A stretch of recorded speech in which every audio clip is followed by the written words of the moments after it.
Hi, everyone. Welcome back to English Bloom. I'm Emily. And I'm Tom. Day 10 of our 90-day challenge.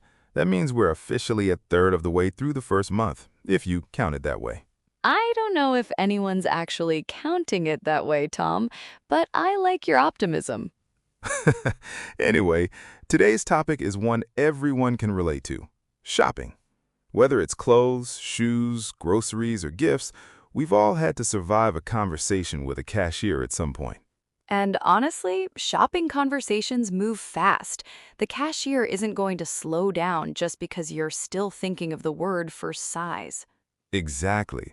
So today we're going to build up your shopping vocabulary piece by piece through real conversations, not just a list of words to memorize. That's the best way to actually remember something. Attach it to a situation, not just a flashcard. Couldn't agree more. And honestly, shopping vocabulary is one of those things that's incredibly useful no matter where you travel. Every country has stores, every store has a cashier, and every cashier is going to talk fast. True. And it's not just about buying clothes either. Asking for prices, sizes, help finding something, all of it applies to groceries, electronics, souvenirs, basically anything you'd ever buy while traveling or living abroad. Right. So even if you're not a big shopper normally, these phrases are still going to come up sooner or later.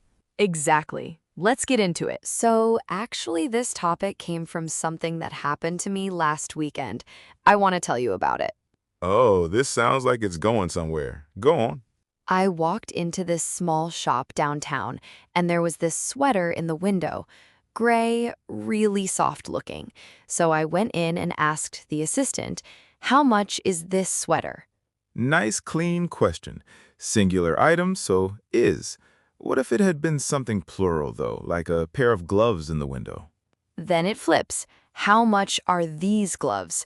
The rule is simple. One item is, more than one are. What about distance? Like, what if the item isn't in your hands yet? It's across the store. Good catch. If it's close to you, you say this or these. If it's further away, across the room, you switch to that or those. So if I'm standing at the counter and I'm pointing at a jacket on a mannequin across the store, I'd say, How much is that jacket? Singular, but far away. So that, not this. got it. Close plus one item, this. Far plus one item, that. Same logic for plural. These close, those far. Exactly. Okay, back to my story. She told me the sweater was $35, which felt fair, but then I checked the tag and it was way too small. Classic. So what did you say? I asked, "Do you have this in a large?" That's the exact phrase for asking about a different size. And that same pattern works for color too, right? Exactly the same shape. Do you have this in blue or do you have this in black? One pattern, two completely different jobs. Size or color, you just swap the last word. I really like that about English sometimes. You learn one sentence shape, and suddenly you can use it in 5 different situations. Right, it's much more efficient than memorizing separate sentences for every single scenario. So she found you a large. What next? Well, you should always try something on before buying. So I asked, "Can I try this on?" And she pointed me to the fitting room. Fitting room. Or some places say dressing room. Same thing. The little room where you change clothes to see if they fit. Right. And it fit perfectly, so I walked up to pay.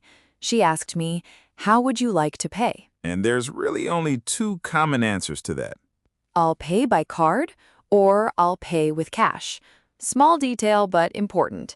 It's by card, but with cash. Different prepositions. That trips up a lot of learners, actually.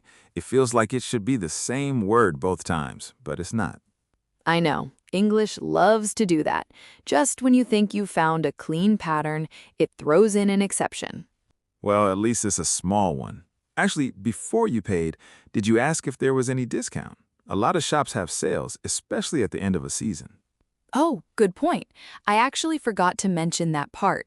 I did ask, "Is this on sale?" because I noticed a little red tag near the price. And what did she say? She said, yes, it's 20% off today, which explained why $35 felt like such a good price for that quality of sweater. Nice. So that's another useful little phrase. Is this on sale? Or is there a discount on this? Exactly. And if you're ever looking for something specific and can't find it on the shelves, you can just ask, "Excuse me, where can I find?" and then whatever item you're looking for. Like, excuse me, where can I find the scarves? Perfect example. Store assistants deal with that question all day, so don't be shy about asking. It's completely normal. Right. Nobody expects you to know exactly where everything is in a store you've never been to before. Exactly. That's literally their job, to help you find things and answer these exact questions. Okay, so that's scenario 1 basically solved. Sweater purchased, small discount enjoyed, mystery solved. Mystery solved. But let me tell you what happened right after, because it connects to our second scenario today. Oh, there's more? While I was at the counter, another customer walked in holding a pair of sandals, and she asked the assistant, "How much is these sandals?" Ooh, I can already hear the mistake. Exactly. Sandals come in a pair, so it should be are, not is. How much are these sandals? That's such a common one. Shoes, sandals, pants, glasses, anything that's naturally in two parts, treat it as plural. Right. Even though we say a pair of shoes, when you're actually asking the price, you drop pair and just say these shoes or these sandals and keep it plural. Good reminder. Okay, should we do our sentence smoothing moment here since we've got a perfect example? Yes, let's do it.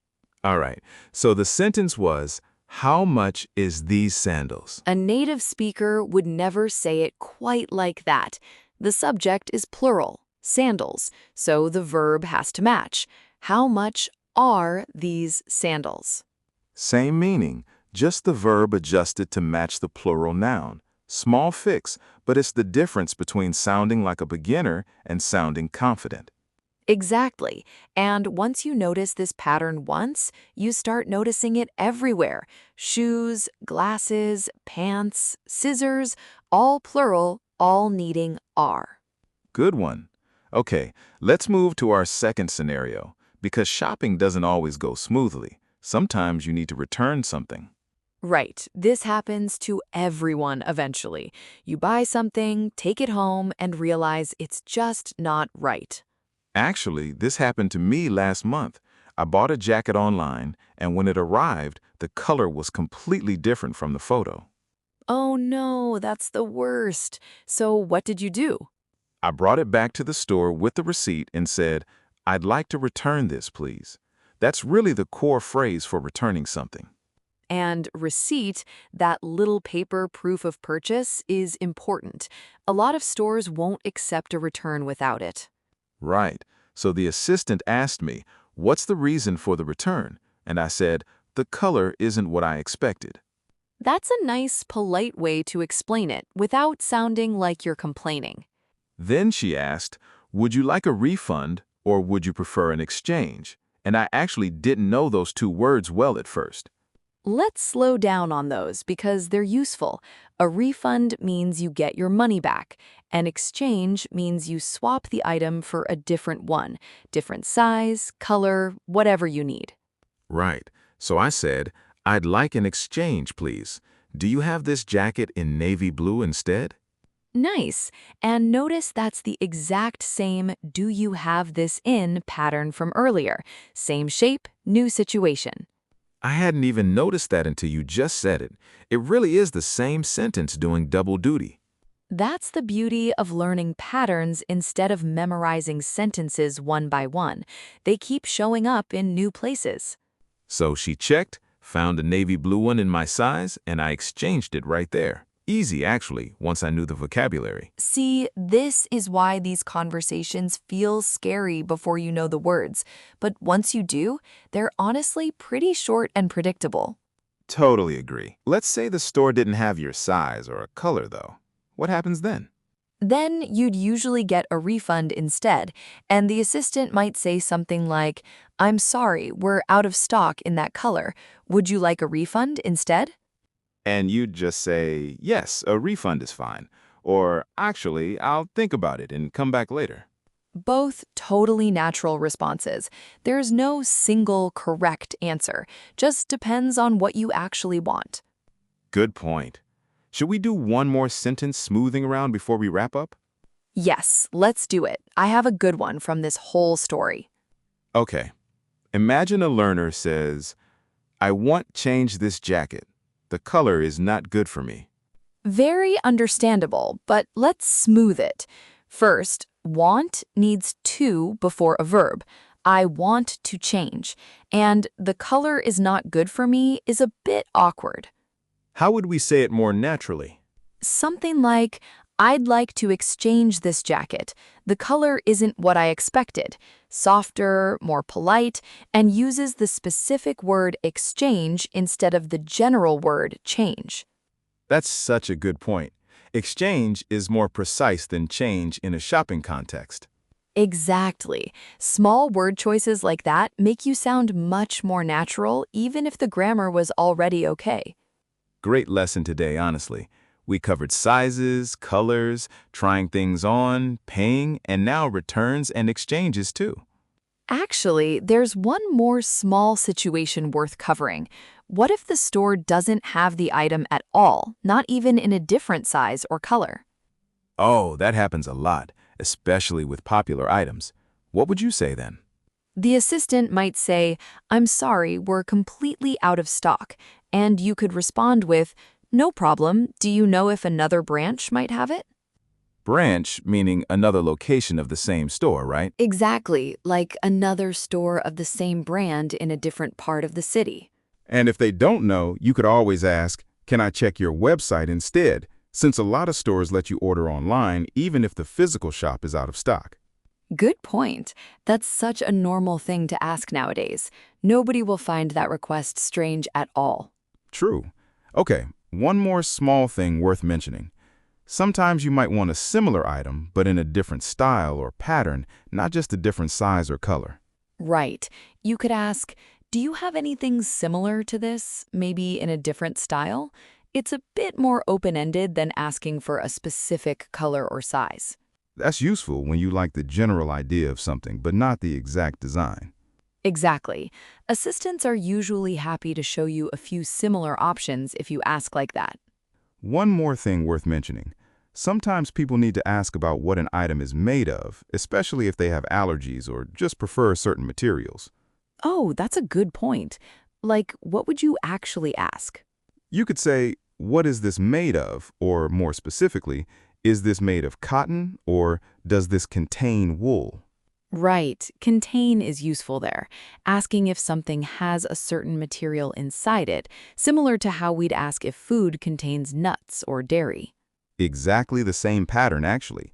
Does this jacket contain wool works just like, does this dish contain peanuts? That's a nice connection. Once you learn contain in one context, it transfers pretty easily to others.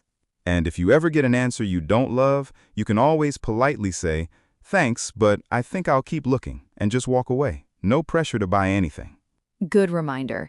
You're never obligated to purchase something just because you asked a question about it.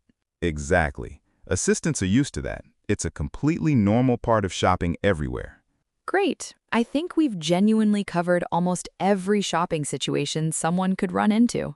Almost everyone, yes. All right, let's wrap up with our recap. Let's recap the key phrases from today. Number 1, how much is this? For one item. How much are these for plural items, like shoes or sandals? Number 2, do you have this in a large, or do you have this in blue? Same pattern for size or color. Number 3, can I try this on? And where's the fitting room? Number 4, I'll pay by card, or I'll pay with cash. And number 5, I'd like to return this, or I'd like an exchange, using refund for money back and exchange for swapping items. Number 6, Is this on sale? Or is there a discount on this? And number 7, excuse me, where can I find whenever you need help locating something in a store? That's a lot of practical phrases for one day. Try using at least 2 or 3 of them the next time you actually go shopping, even if it's just practicing in your head before you walk in. Even just saying them out loud right now, once or twice, will help them stick a lot better than just reading them silently. Honestly, I think today's episode alone could get you through almost any shopping situation you'll run into while traveling. I agree. Sizes, colors, trying things on, paying, discounts, asking for help, and even returns. That's basically the full experience. If you have your own shopping story, a mistake you made, or a phrase you learned the hard way like Emily did with that sweater, feel free to think about it and practice explaining it in English to yourself. That's honestly one of the best ways to remember new vocabulary, attaching it to something that actually happened to you. Well, that's day 10 done. Thanks for hanging out with us today. See you tomorrow for day 11. Keep practicing, keep learning, and keep blooming. Bye, everyone.